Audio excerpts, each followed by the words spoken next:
Good morning, Father Kelly here. I'm about to celebrate Mass in the Rectory Chapel, at which I'll certainly be praying for peace for our country.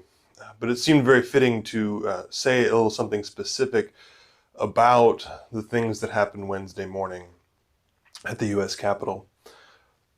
Plainly, or to say it plainly, that kind of activity has nothing at all to do with an authentic Christianity.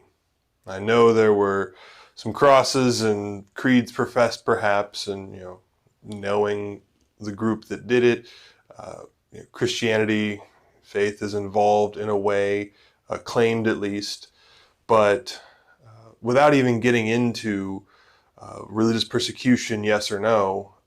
In fact, it kind of doesn't matter because think about the early church. No matter how, even in the most severe kinds of violence and persecution that Christians suffered, at the hands of the emperors, for example, they always strive to remain faithful citizens, hoping for the good of society, praying for those who are persecuting them, hoping for their goodness and well-being, literally even to the moment that they were physically martyred. And so that example of the early church Christians in what definitely was a severe persecution is far, far different from what we saw recently. What often happens in the name of God is far from an authentic Christian character. Our primary activity should be to pray for peace.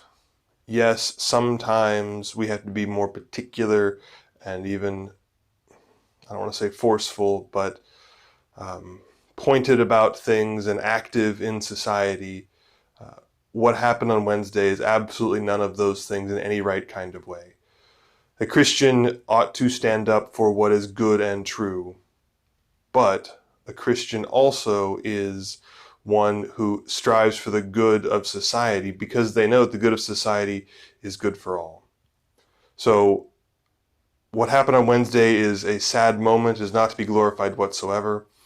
It is our duty, as it has been all along, to pray for peace, though while we may have to register disagreements, to do so in a way that is good, fulfilling, and true, and actually does build up the kingdom of God. Pray for me as I pray for all of you in these difficult times and always.